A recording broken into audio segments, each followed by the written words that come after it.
Olá, sejam muito bem-vindos e muito bem-vindos ao Foco na Marca, o videocast, que é uma parceria entre a Virta e a Insidercast. E aqui, como você sabe, a gente conversa com as grandes lideranças sobre comunicação, como a gente pode transformar as realidades, impulsionar negócios e gerar impacto positivo. Se você curte esses temas, dá uma olhadinha lá no YouTube, a gente está com vários episódios muito legais e comenta lá pra gente, vê o que você, me diga o que você tá gostando, o que você não tá gostando, para que a gente possa fazer um foco na marca ainda melhor. E hoje, para a gente esquentar as turbinas aqui desse foco na marca, a gente vai falar sobre propósito, impacto social e o papel transformador da comunicação. A gente vai conhecer um pouquinho a história inspiradora que mostra como a comunicação e o marketing pode transcender o discurso comercial e se tornar uma ferramenta de transformação social, reputacional e estratégica. E a nossa convidada, ela lidera uma das iniciativas de educação e empregabilidade mais relevantes da América Latina. Ficou curioso? Então vamos começar esse episódio, né, Fê? É isso. Seja muito bem-vinda aqui ao Foco na Marca. Obrigada, Fá, pela parceria. E hoje a gente está aqui com a Amanda Guion-Bauskas. Ela é Head da Oracle Next Education, o programa da Oracle que transforma talentos em tecnologia e inteligência artificial, conectando milhares de estudantes e oportunidades de carreira em 14 países. E além disso, uma curiosidade, trabalhei com a Amanda, sei lá, 15 anos atrás, mais ou menos, por aí, ou até mais. Você está revelando a idade aí já. Não, foi ontem, Parece que gente. Foi ontem, né?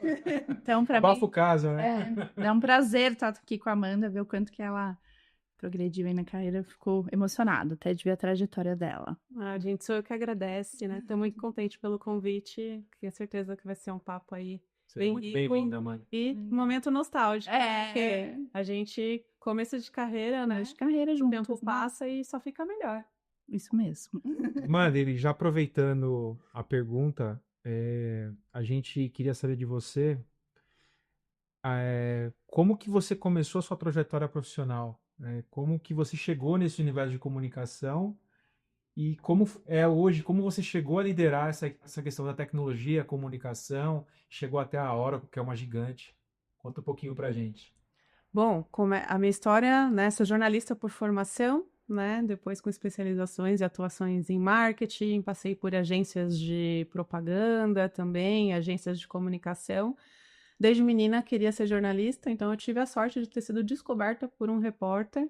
E aí eu comecei a fazer um estágio num jornal de bairro, enfim, aqui em São Paulo, e com fotojornalismo. E depois entrei na faculdade e aí o meu mundo foi expandindo, tive oportunidades aí de trabalhar aí com grandes marcas, grandes agências. E começou-se a falar em tecnologia, né? Criaram-se aí algumas redes sociais interessantes, e aí no meu trabalho de conclusão da faculdade, eu falei, é isso que eu acho que o digital pode ser o futuro, né? Comunicação, marketing, faz todo sentido. Tive que explicar até na época, né, o antigo Twitter lá na minha faculdade, né, no meu trabalho de conclusão, o que que era o Twitter. E aí, Que com nem existe isso, mais, agora é nem X, existe, agora né? é X, exatamente, né? Twitter. Com a, com a evolução. Então, eu tive a oportunidade daí de trabalhar um pouquinho com jornalismo esportivo, né? Curiosamente, não comecei com tecnologia, eu comecei no esporte, que é uma paixão que eu tenho também. E aí, com isso, fui indo para a área de negócios até que eu fui parar em agências de tecnologia, me apaixono também pelo tema ali, então. E aí começo essa atuada aí da minha carreira em multinacionais também de tecnologia até chegar na Oracle, que é a empresa que eu tô hoje. Muito legal. Legal. E como que chegou até ao Oracle Next Education? Como que foi essa união, na verdade, do marketing, da comunicação, do jornalismo, com essa parte da educação? Em que momento que eles se encontraram? E aí, conta um pouco também o que é o projeto, como que isso... Legal. Fê, eu sempre gostei muito de fazer voluntariado, né? Eu acho que a gente não precisa, às vezes, aprender algo novo, né? A doação de conhecimento e de tempo já funciona. Então, eu sempre me engajei nas empresas que eu trabalhei com esse tema. E na empresa que eu estava anteriormente, eles tinham alguns projetos e alguns desejos ali de trazer uma instituição do terceiro setor, né? Eles queriam construir uma fundação. E eu recebi o convite diretamente do presidente da empresa naquela ocasião. E eu falei, nossa, mas eu tô aqui fazendo marketing, né? Cuidando do time da equipe do Brasil. não conheço muito de terceiro setor, como que a gente faz isso, né? Daí eu falei, bom, vou estudar, eu gosto. E aí eu aceitei o desafio, então, de instituir essa entidade para eles aqui no Brasil e construímos projetos muito legais de voluntariado corporativo. Então, tinha um programa de formação de robótica para crianças, um programa de mentoria para mulheres, outro voltado para reconhecer startups e empreendedores na área da saúde, na parte de inovação. E eu estava ali fazendo todo esse trabalho e que acabou se destacando por si só, até que eu recebi um convite, né, por meio de uma amiga que conhecia o meu trabalho e ela falou, poxa, tem um projeto que eu acho que faz todo sentido, as conexões foram acontecendo, né, por conta do networking, e aí eu fui convidada para entrar na Oracle para fazer aí o Oracle Next Education tomar a dimensão para a América Latina, né. E aí, conta um pouco como que é o projeto, qual que são as bases dele, e aí o caminho que ele vem vindo nesse 4 anos, né, que você tá? 5 anos, né, 5 anos de programa. O programa, ele nasceu como um piloto no Brasil, com um objetivo, né, social de capacitar pessoas de baixa renda e perfis subrepresentados em tecnologia. E aí faço um parênteses que eu estou falando de pessoas com mais de 18 anos e sem limite de idade. A gente tem pessoas de 70, 75 anos Legal. fazendo transição de carreira no programa. Nunca é tarde para estudar. E a gente, então, capacita essas pessoas em tecnologia e inteligência artificial e conecta esses talentos com as empresas parceiras, né, da Oracle. Então, é um projeto que hoje a gente tem aí alguns pilares de governança para fazer ele acontecer, né, em 14 países, eu falo do México ao Uruguai, né, nos países onde a gente tem os nossos escritórios, a nossa operação. Então, a gente tem alguns pilares de governança, como atração, porque é desafiador, né, você chegar no seu público-alvo, né, e ter toda uma estratégia para mostrar que a tecnologia ela pode ser esse caminho E de até pra tirar um transformação pouco do medo social. deles, né? Porque eu imagino até, você falou que tem de todas as idades, deve ter um pouco de pânico, né? Ali, o que eu vou encontrar nesse. Exato, e ainda mais porque são pessoas que não têm conhecimento prévio, né? Então, a gente está falando de pessoas, muitas vezes, que pode estar ali numa questão de um subemprego. Então, a gente tem casos de pessoas que trabalhavam como seguranças, como operadores de caixa, e hoje, né, estão trabalhando com esse mercado. Então, tem todo um processo de estratégia e também de parcerias, né, para a gente conseguir chegar nessas pessoas também. Tem todo um pilar de progresso onde a gente cuida da nossa experiência dos nossos estudantes, então a gente pensa ali, né? E cada geração de estudantes tem um comportamento, então que ações de engajamento eu posso fazer para que essas pessoas cheguem até o final? A questão também de atualização dos conteúdos, principalmente agora com inteligência artificial, que você tem que estar sempre atento, que é muita novidade para acompanhar, para a gente realmente ter tudo isso atualizado. E a gente tem o pilar de empregabilidade, que é onde, principalmente, a força de vendas da Oracle, né, nos apoia nessas conexões com os nossos clientes, para a gente poder contar todo esse trabalho de transformação que a gente tem feito e ter cada vez mais empresas parceiras que acreditem nesse propósito. Amanda, fiquei com uma curiosidade. Você estava contando um pouco do projeto e a dúvida que eu tenho, que eu acho que pode até inspirar muitas pessoas que estão nos assistindo aqui, é o grande desafio das empresas é justamente integrar a questão do propósito, quando você tem iniciativas de ISG, com estratégia de comunicação e marketing das empresas. E a dúvida que eu tenho, que a gente pode aprender muito com o que você vai falar agora, é como que vocês estão fazendo isso e como que vocês estão obtendo todos esses resultados, né? Eu aproveito até para parabenizar por esses números que realmente são impressionantes. Bom, eu acho que quando você faz, né, uma boa entrega, aliado a uma boa comunicação, você deixa de fazer a comunicação que informa ou a comunicação que vende para ser a comunicação que transforma, né? E na Oracle eu vejo que nós somos bons de contar histórias, né? Então, da mesma forma que a gente tem conseguido transformar as empresas, né, os negócios dos nossos clientes, a gente também, né, tem conseguido transformar a vida de muitas pessoas por meio deste programa. Então, eu acho que é um combinado de coisas, né? Você ter ali, claro, a expertise, né? De como fazer toda a técnica para fazer isso acontecer, mas eu acho que também tem uma questão de pesquisa e da escuta, da busca, né? Porque, no meu caso, o programa, a gente está em 14 países. Para eu chegar numa pessoa, né, e desmistificar a tecnologia para ela, aqui no Brasil é de uma forma. eu posso trabalhar com o influenciador, né, ali das favelas, com agências especialistas que fazem o trabalho nessas localidades. Mas e no México?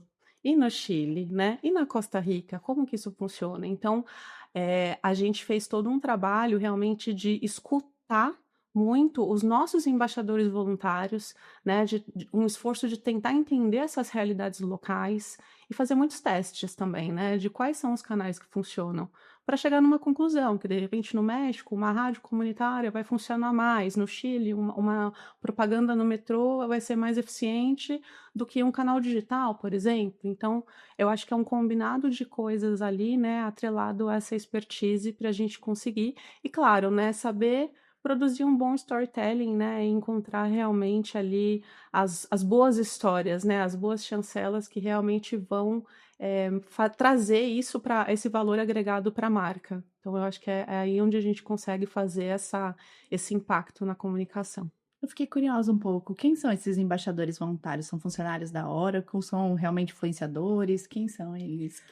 Nós temos profissionais, Oracle, os nossos embaixadores voluntários, que acabam por si só também Aham. disseminando, né, assim como os ex-alunos também, né, o Sim. nada como o bom marketing ali, né, da recomendação, mas nós temos profissionais Oracle que nos ajudam também a disseminar, nós temos canais internos que facilitam com que as nossas comunicações cheguem para que eles, num clique, eles possam já compartilhar as informações nas suas redes sociais. São pessoas engajadas muitas vezes também que vão nas ativações, então se eu vou fazer alguma ativação, já fizemos algumas ali na favela do Paraisópolis, no Heliópolis, então eles vão lá também levar o conhecimento, explicar o que são essas carreiras, né, o que é inteligência artificial, o que é tecnologia. Então a gente conta com uma boa força aí de embaixadores, não só para disseminar, mas também, por outro lado, fazer as conexões também com os nossos clientes. Legal. Falando em clientes, acho que a próxima pergunta tem a ver realmente com isso, com negócio, né? Cada contrato assinado pela Oracle gera 5 novos alunos, né? Possibilita 5 novos alunos no One, né? Como que surgiu essa conexão entre o negócio e essa questão de inovação social? Como que vocês criaram essa ideia?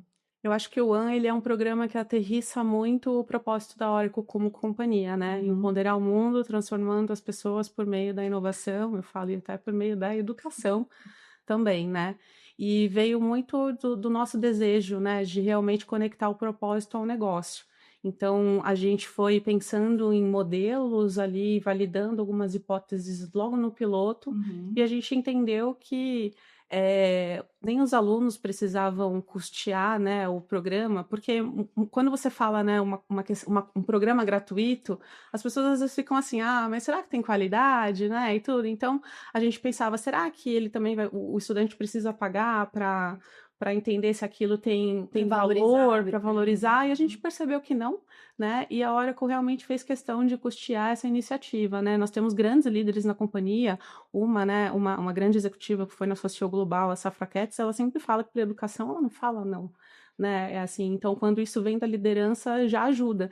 Eles falaram, por que não, né, a gente mostrar que um cliente, quando está escolhendo a Oracle, ele também está contribuindo, né, para a transformação social no mundo, então por que não atrelar uma coisa a outra? Então foi por isso que a gente conseguiu, né, fazer com que cada contrato que a gente fecha, independente de valor ou de serviço, uma quantidade de bolsas vem para o programa, e até então a gente tem tido o desafio de formar aí 40 mil pessoas em média por ano em tecnologia e inteligência artificial na América Latina. Olha, eu tô com alguns números aqui desse programa. Ele está presente em 14 países, já formou mais de 107 mil estudantes e gerou um impacto estimado de 143 milhões de dólares em salários anuais. Aí a pergunta que fica é: quais foram os maiores desafios e aprendizados na expansão desse projeto para vocês, para atingir essas cifras? Olha, a gente entendeu já como atrair, como fazer, né, o progresso, né, e o acompanhamento desses estudantes, mas eu diria que o maior dos desafios, e é o maior desafio até hoje, é a empregabilidade, né, que é a outra ponta, né, que ali é a porta de entrada para essas pessoas que buscam essa oportunidade. A gente fala, a gente não garante o emprego, mas a gente garante as conexões, né, para que essas pessoas encontrem os caminhos, né, que possam ser seguidos para participar dos processos de seleção e serem contratados. Então, a empregabilidade hoje, ela é um grande fator, porque além da gente formar essas pessoas, a porta de entrada numa empresa tradicional vai ser uma pessoa que está no estágio, né, numa faculdade, ou uma pessoa, de repente, ali com a idade para ser um jovem aprendiz. Uhum. E o que a gente faz com as outras pessoas, os outros 80% dos estudantes que não conseguiram chegar na faculdade ainda? Como que essa pessoa consegue arrumar um emprego? Né? Então, tem todo um trabalho de conscientização que a gente faz, né, movimentos aí junto com outras empresas, para encontrar, né, empresas que realmente acreditem nesses perfis e desenvolvam essas pessoas para que depois elas possam chegar até a universidade e seguir aí se desenvolvendo. Então, acho que a empregabilidade é o maior desafio. Temos empresas, sim, né? Acho que todas as empresas que estão com a gente são empresas compromissadas, mas nem todas elas ainda estão preparadas, né, para absorver talentos no perfil entry level, né? Então, acho que a empregabilidade é o maior desafio.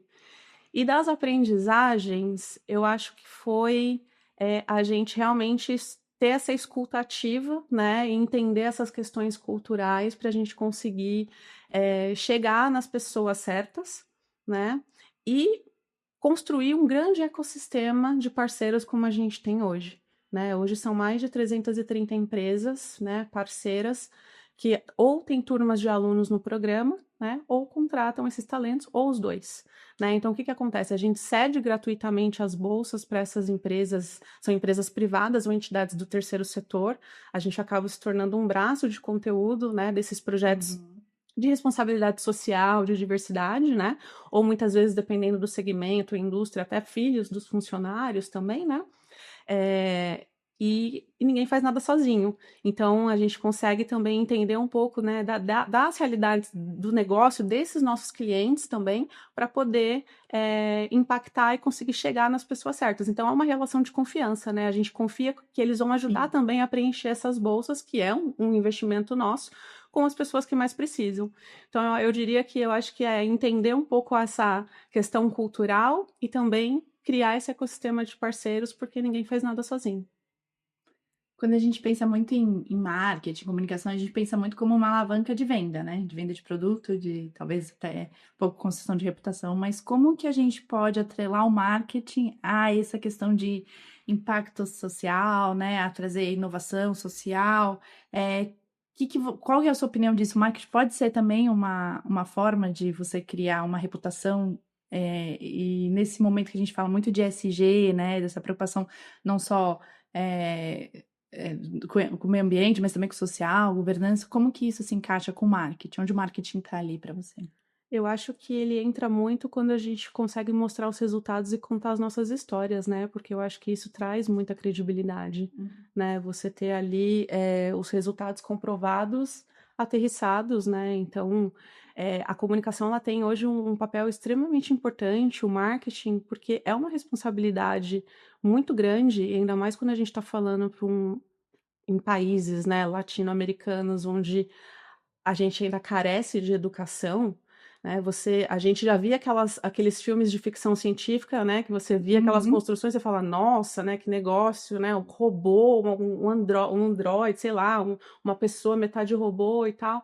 E aí, de repente, você vê grandes notícias falando assim, né? Ah, a inteligência artificial vai tirar o emprego de todo mundo. Ah, o desenvolvedor, o programador não vai mais existir. E isso assusta, né? Ainda mais para o público que a gente está trabalhando aqui. Então, olha o peso e a responsabilidade que a gente tem de mostrar que a tecnologia ela está vindo para trazer mais qualidade de vida, para beneficiar mais os negócios, né?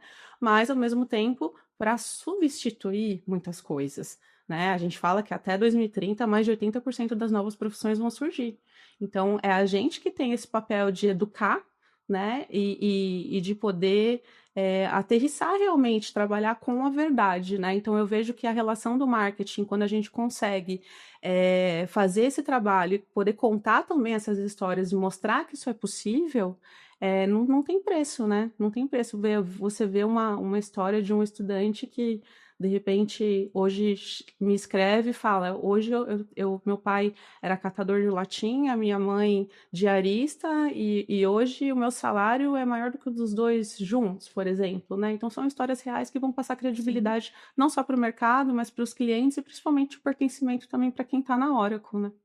E até o maluco, você falou da inteligência artificial, o quanto ela está impactando na economia digital, né? Se criando novas profissões, inclusive, as pessoas têm um grande salto. A gente tá falando nos bastidores, né? Um pouquinho sobre isso, como a gente avançou em poucos anos, o que se avançaria em décadas no passado. E aí eu queria te perguntar, você até falou já um pouquinho, né, dessa questão, com esse impacto da inteligência artificial e esse trabalho que vocês estão fazendo nas comunidades, né, com esses estudantes, como que você enxerga para o futuro a evolução do Oracle Next Education e o papel do marketing nesse meio tempo todo? Como que vocês estão trabalhando isso para o futuro?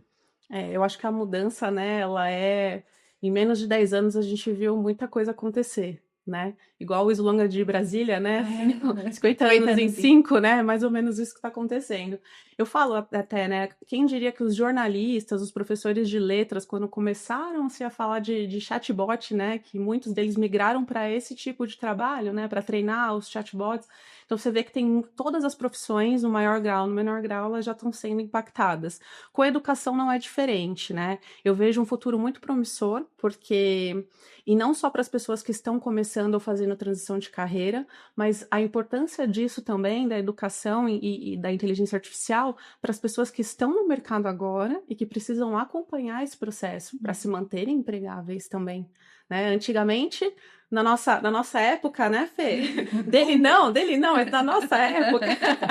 Quando a gente ia fazer uma entrevista de emprego, as pessoas perguntavam: você sabe de internet? Né? Mas o que é saber de internet? Hoje já se perguntam, não se perguntam se você sabe inteligência artificial, mas você usa para o seu dia a dia? Como Nos você processos... usa? Exato, né? Nos processos de seleção, né? A gente tem visto muito isso acontecer isso com os alunos.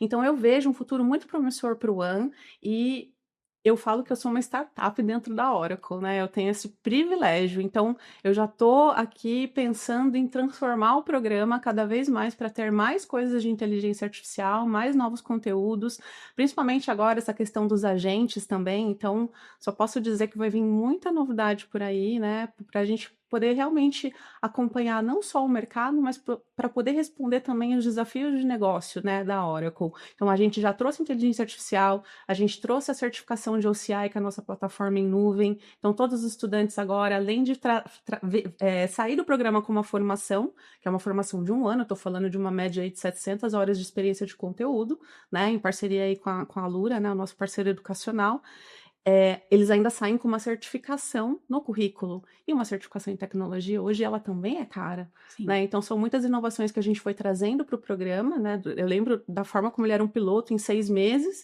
agora é um programa de 1 ano, com inteligência artificial, com certificação, e a gente está pensando em cada vez mais acompanhar, né? Não tem como ficar para trás, né? Tem que acompanhar essas tendências para atender esses desafios da sociedade, dos negócios. Antes de a gente fechar esse bloco, que a gente vai para uma coisa mais leve agora, mas eu fiquei com uma curiosidade lá atrás, quando você falou um pouco das diferenças dos países da América Latina. Queria que você contasse um pouco o que você vê principal, assim, de diferença, por exemplo, dos estudantes que você encontra aqui no Brasil, para de repente na Costa Rica, ou enfim, outro país. Que você tem alguma coisa que te chama a atenção, assim?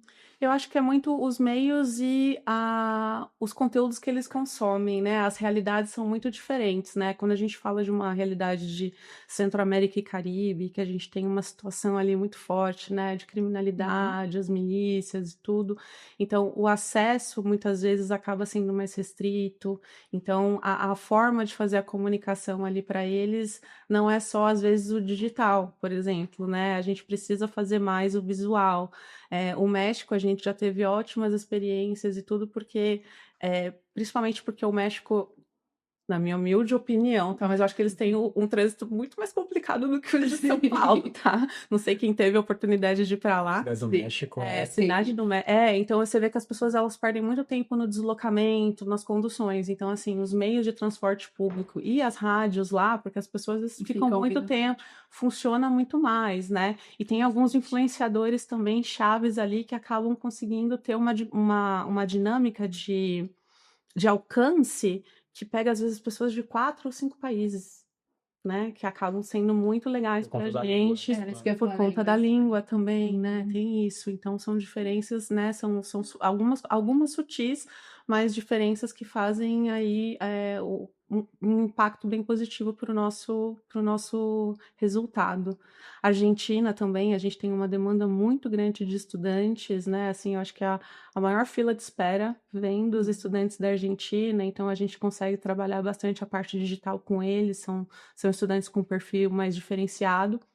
E diferente do Brasil, né? Que o Brasil a gente tem, inclusive, até agências especializadas, né? Que fazem esse trabalho nas favelas mesmo, né? Então, e as próprias favelas também se organizaram em estruturas que eles têm serviços de comunicação lá dentro, né?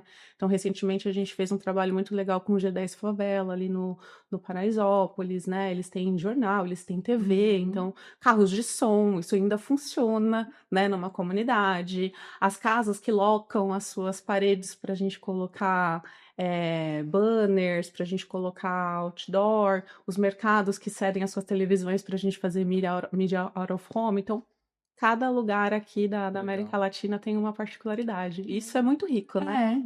Por isso que eu fiquei curiosa. Eu falei, que será? E demanda criatividade, né, Posso Fê? imaginar. E conhecimento certeza, também conhecimento dessas também. características, Sim. né? Agora vamos lá para a parte mais leve, vai, prometo. Queria saber um pouco como que você se informa, como que você busca referências até em educação, tecnologia, mas também comunicação e marketing. O que você lê?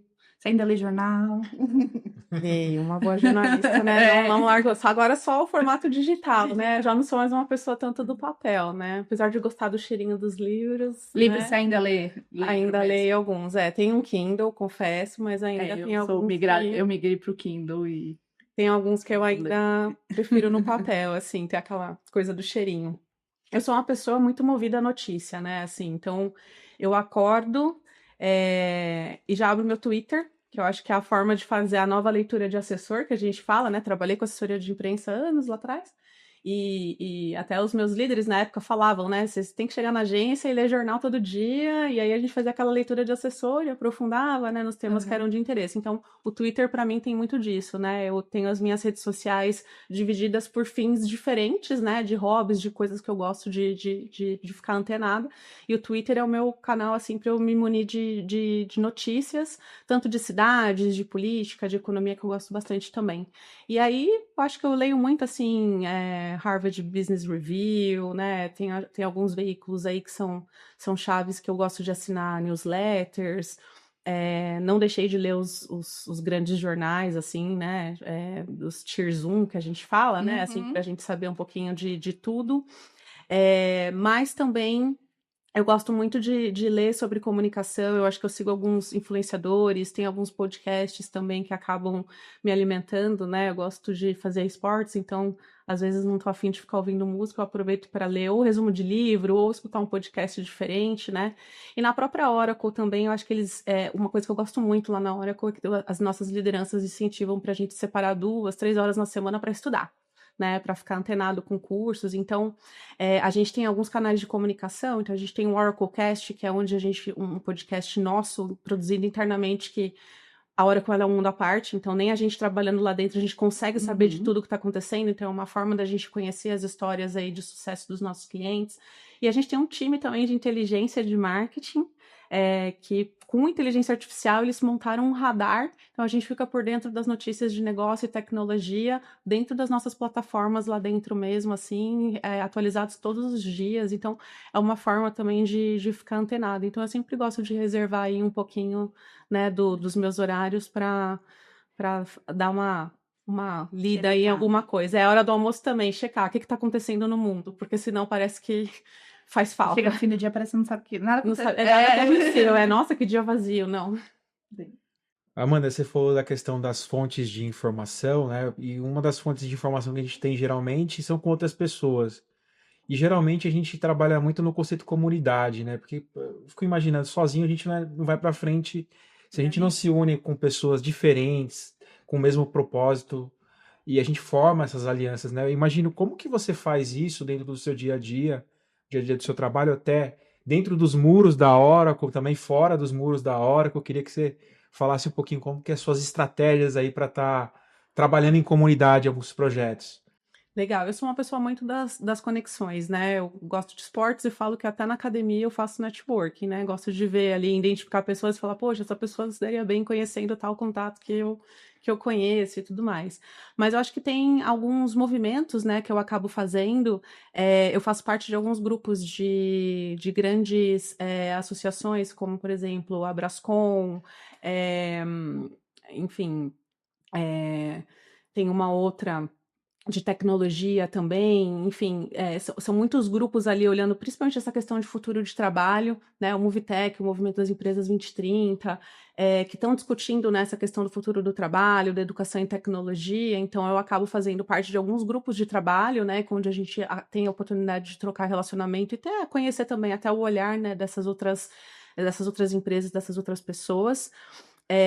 Eventos também, né, eu costumo frequentar e participar bastante, tenho sido convidada, né, também para participar e escutar muitas coisas relacionadas a esse tema, né, de educação e tecnologia. E acho que também eu tenho uma questão de fazer encontros de relacionamento, né, eu acho que eu adotei isso de práticas de grandes executivos que eu tive o privilégio, né, de poder ser liderada, e tinha um que ele sempre falava: "Eu sempre reservo, de repente, as 2 primeiras terças-feiras do mês para fazer um almoço com alguém, então eu tenho uma lista e eu vou ali sempre", então eu sempre tento, né, buscar. O pessoal às vezes fala: "Ah, vamos almoçar juntos?". "Ai gente, hoje eu tenho um almoço de relacionamento". Por isso, porque você acaba, né, saindo da sua bolha e se conectando, ficando antenada com o que as outras pessoas estão fazendo, até o próprio LinkedIn também, né, que eu acho que eu tenho sido bastante procurada e tenho acesso também a muitas pessoas legais que eu vou conhecendo, vou escutando ali, vou buscando referências, vou seguindo e acabo também fazendo conexões bem relevantes, né. Então eu acho que o LinkedIn ele vai além, né, de ser é currículo, é para procurar emprego, não, eu faço uso muito pensando nisso, nessa questão de comunidades. Legal. Você falou em bolhas, em sair das bolhas. Você tem um papel de liderar diferentes, times multiculturais, né, de diferentes países, de regiões. Como que é lidar com essas culturas diferentes, com esse tipo, de falar, né, de se portar, enfim, como que você vê isso e como foi para você na sua carreira?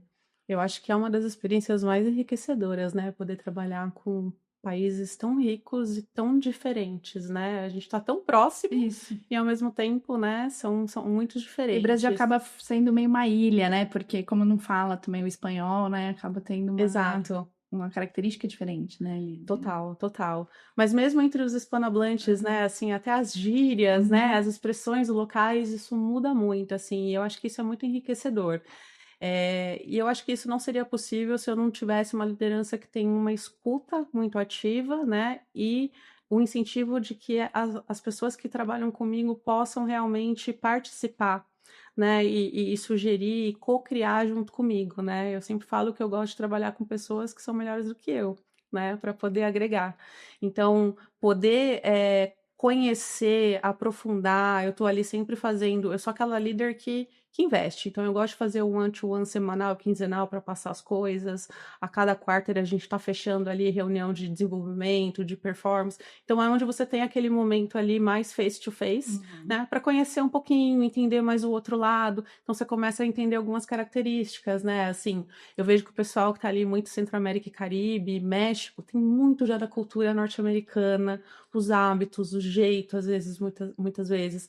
Na Colômbia, por exemplo, eu trabalho com uma profissional maravilhosa de comunicação, e que ela já era uma pessoa mais formal, assim, e ela às vezes se desculpava pelas coisas e falava: "Nossa", né, e quando você começa a conhecer os colombianos, você vê que é um pouco do local. Então você vai aprendendo, né, e você vai aprendendo a respeitar e tentando extrair ali o que cada um pode, né, tem de melhor para colocar no potinho para fazer esse jogo acontecer. Mas eu acho que é sempre, tratar tudo com muito respeito, né, e respeitar, que não é só uma barreira linguística, né, Sim. assim, a gente tem uma barreira cultural ali, né, que tem que somar.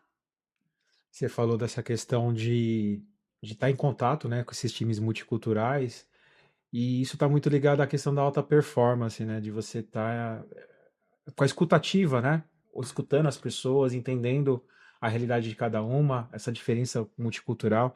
Mas queria entender um pouquinho nem da sua rotina pessoal, como que você cuida dessa parte do work-life balance, né? Como que você cuida para ter esse desempenho, o resultado, versus também o descanso que é necessário, a parte do lazer? Como que você mantém esse foco para ter todo o propósito, né? Para ter esse gás para poder performar na tua rotina de liderança? Eu acho que o primeiro ponto é organização, né? Eu sou uma pessoa extremamente organizada. Eu tenho uma metodologia que eu sigo, né, que é o Getting Things Done, né, a arte de fazer acontecer. Então eu tenho esse hábito de sempre registrar as coisas que eu sou grata, fazer a minha revisão do dia e a minha revisão semanal, sabe? Então eu consigo ali entender e olhar para as prioridades. E prioridade não existe, tem que caber na palma da mão, eu falo, né? No máximo 3, 5 e olha lá, né? Assim, ainda tem aquelas duas que você sabe que talvez você não vai conseguir cumprir.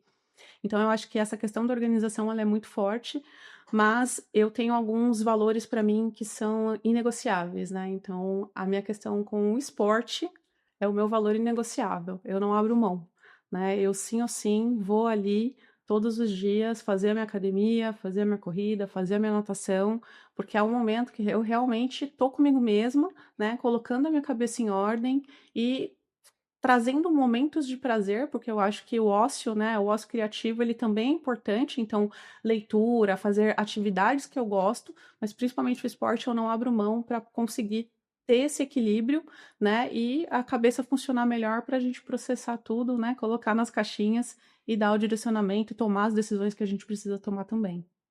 Eu vi em outras entrevistas que você deu, falando muito dessa questão do esporte, que ele também foi importante para você encontrar foco e saúde, né? A gente sabe que Sim. tem algumas questões de alergia, né, que você tem. Como que o esporte foi esse catalisador nesse processo, assim? Como que ele te ajuda a manter no foco? Como que você faz essa rotina? É, eu acho que Fê, uma das questões que eu tenho, assim, né, são restrições alimentares um pouco severas. Então eu falo que as pessoas elas comem emoção, né? E eu já não consigo ter esse prazer na comida. Então eu falei, eu tenho que ter prazer em alguma coisa. E o esporte, eu acho que ele realmente salvou a minha vida em diferentes momentos, né? Hoje a gente vive num dos países mais ansiosos do mundo, né? Vamos combinar. Então não tem como a gente não extravasar, né? Pôr para fora um pouco isso. Então o esporte ele veio realmente como um divisor de águas para mim e me ajudou a moldar até a profissional que eu sou hoje, né? Assim, eu acho que é muito não só pela disciplina, mas pela consistência, né, que a gente tem. Eu acho que a gente tem que curtir essa jornada, né? Não ficar pensando só no resultado final. Então, o esporte eu fui vendo que é uma construção, né? E aí, quando eu fui para esportes de endurance, né? Então, nadar, pedalar, nadar, a gente vê que tem um que você faz, você vai melhor, o outro não, e aquilo vai eu sou uma pessoa que trabalha com metas, né, falo: "Poxa, aqui meu desenvolvimento tá tanto e tal". Então, eu acho que isso, trouxe para mim uma forma de mostrar que a gente pode renascer várias vezes, sabe. Então, para mim é uma questão que realmente é um valor inegociável. Já que a gente tá falando de esporte, vamos bater uma bola aqui, vamos fazer aquele bate-bola rápido, Jogo rápido. jogo rápido. E Amanda, esse quadro a gente faz uma pergunta e você faz o que responde o que vier à mente. É um quadro bem bate-bola De mesmo, dicas de rápidas. dicas rápidas. Vamos lá. A primeira, você até falou de um livro que te ajuda na organização, é excelente esse livro. Mas a gente queria falar qual livro que marcou mais a sua trajetória? Que você fala, poxa, esse livro eu quero reler ele, reler várias vezes, porque sempre quando eu volto nele tem alguma coisa que me ensina de novo.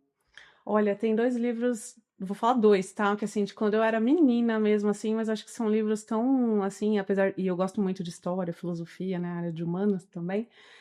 O Mundo de Sofia, né, que conta a história de uma menina de 15 anos que começa a questionar, né, de onde ela veio, e eu tenho essa questão de questionar muito, assim, as coisas, ser uma pessoa um pouco inconformada, né, acho que é por isso que eu trabalho também com inovação social. E esse livro conta a história da filosofia em romance, então você tem que entender um pouco sobre os filósofos, né, e para depois entender o que é real, não é real, o que é real, o que não é real, então você fica: "Poxa, que legal". E o Diário de Anne Frank, porque eu acho que ela conta histórias, assim, né, eu venho de uma família, né, com tem ascendência da europeia, e essas histórias de guerra me chamam muita atenção, né, então ver como ela contou, né, sobre a perspectiva dela, essa história, eu acho muito apaixonante, né, então é uma das coisas que desde menina me despertou esse interesse pela escrita. E um filme que você recomenda? Como a gente está falando de comunicação e e contar histórias, né? Um filme e livro, inclusive, que eu li, porque eu acho maravilhoso, é o Forrest Gump, Ah, né? É um clássico daí com o Tom Hanks. Você acompanha a série? Gosta de série? E tem alguma que você Gosto. recomenda? Série. Olha, eu estava assistindo recentemente de novo Black Mirror, de tecnologia, né? Que a gente vê. Aí você fala cada coisa, né? Será que isso pode acontecer? Aí você pensa, isso já existe, né? Então, claro, né? Que espero que sempre que se faça uso para o bem, né? Da tecnologia. E teve uma muito recente também que eu assisti, muito legal, que chama Kilbra, com K, né? Kilbra, que é uma série, se eu não me engano, é turca, que conta a história de um cara que trabalhava numa oficina e ele começa a receber mensagens assim ele começa a questionar muito até a questão da fé. E aí, no desenrolar da história, você começa a ver ali que tem um pouco de inteligência artificial, tecnologia no meio, e aí fala um pouco desse contexto da tecnologia e a fé. Eu achei muito interessante a história bacana, não também. conheci essa. Você conhece? Não. Não Uma conheci. boa dica. Não, já vou Quem anotar tá aqui esse fim de acompanhando. semana. Bem bacana. E um evento, uma experiência cultural, pode ser aqui no Brasil, mas pode ser uma que você tenha vivido, né, em outro país. Hum, Olha, experiência cultural, assim, que eu fui várias vezes e cada vez eu acho muito gostoso, mas é pessoal por gostar de escrita e tal, é o Museu da Língua Portuguesa. Sim. Eu acho que, assim, é um passeio que todo brasileiro e até estrangeiros precisam fazer para conhecer, porque apesar de eu usar muito inglês e espanhol, assim, no meu dia a dia, a língua portuguesa, e sou apaixonada por ela, ela é tão rica, né, e tão única, né, que eu acho que é uma experiência para todas as idades. Isso. Amanda, você tem alguma referência ou líder que você se inspira, que você, poxa, pô, eu queria ser essa pessoa, queria atingir esse nível? Tem alguém que você pensa? Olha, eu tenho um mestre de vida, né, no mundo ali, né, do budismo, que ele chama Daisaku Ikeda. Ele foi um grande líder humanista, né? Eu acho que ele conseguiu muito bem fazer uma luta assim humanista muito forte, levar essa questão, né, de escrever propostas de paz para a ONU, enfim, de conversar com grandes líderes de todas as searas, né, da política, da educação, dos negócios. E é uma pessoa que me inspirou muito, né? Ele foi um líder japonês e que tem algumas máximas, assim, que me preencheram muito, assim, eu conhecer um pouco do legado e da história que ele deixou. Eu vou juntar duas em uma aqui. Como que um aprendizado que você teve com o An e que você trouxe para sua vida, e o que te faz brilhar ainda os olhos, assim, qual é o seu propósito? Um aprendizado que o One me trouxe, nossa, vários, mas eu acho que é mostrar que a transformação das pessoas, sabe, assim, conhecer histórias de pessoas que passaram a acreditar nelas mesmas, sabe, e eu acho que isso para mim, me trouxe formas de pensar até nos meus privilégios, né, no meu privilégios de ter nascido de uma família, de classe média que, enfim, me deu condição de estudar, estudei em escolas públicas, mas que me fez aprender muito, né, esse valor e hoje poder até retribuir isso com o meu trabalho. Então eu acho que o maior aprendizado foi esse, assim, poder conhecer histórias encantadoras de pessoas que passaram a acreditar nelas mesmas. Eu acho que é isso que me faz brilhar o olho, Fê, os olhos, assim, porque, não tem preço você ver, e hoje o LinkedIn, né, a gente ensina o LinkedIn para os estudantes, né, muitos deles nem conhecem essa rede social ainda, né, profissional. E receber mensagens, assim, falando, tipo: "Olha, o meu pai eu incentivei meu pai a estudar comigo no ele estava se tratando um câncer, estava com benefício do governo e agora os 2 a gente está trabalhando", sabe, ou histórias de superação, assim, que não tem preço. Então, é o que me move. Eu acho que se eu puder continuar fazendo isso de outras formas e com mais impacto, eu acho que é o que vai sempre manter os meus olhos brilhando e, ao mesmo tempo, o friozinho na barriga, porque é de uma grande responsabilidade isso também. Com certeza. Mano, muito obrigada. Muito obrigado, Muito mano. obrigada mesmo. Foi muito bacana a nossa conversa. Acho que foi muito rica. Para mim, muito especial. Foi incrível conversar com você. E convidar a galera, né? Se você Isso. acompanhou a gente até aqui, espero que você tenha gostado do episódio. Já dá aquela curtida para ajudar a gente aqui no canal. E a gente está tanto no Spotify com o nome Foco na Marca, quanto nos canais da Virta e da Insidercast com o Foco na Marca, com o vídeo completo para você voltar lá e assistir. E confere lá que a gente tem outros episódios muito legais, sempre falando dessa questão de foco na marca, mas trazendo também a humanização do executivo, né, a liderança, e falando um pouquinho sobre como tudo isso se conecta. Eu agradeço por participar aqui com vocês, agradeço a Amanda, agradeço você, Fê. Também, muito obrigada. E a gente não falou da questão do estúdio itinerante. Isso é importante. Se você quer ter um estúdio itinerante, levar para dentro da sua empresa, contacte a gente, tanto a Vita, né, quanto a Insidercast. A gente pode fazer um conteúdo tão bacana quanto esse para você. Senão o patrocinador vai demitir a gente. Vai cortar a gente. A Obrigada. gente se vê mais, a gente se vê no próximo episódio.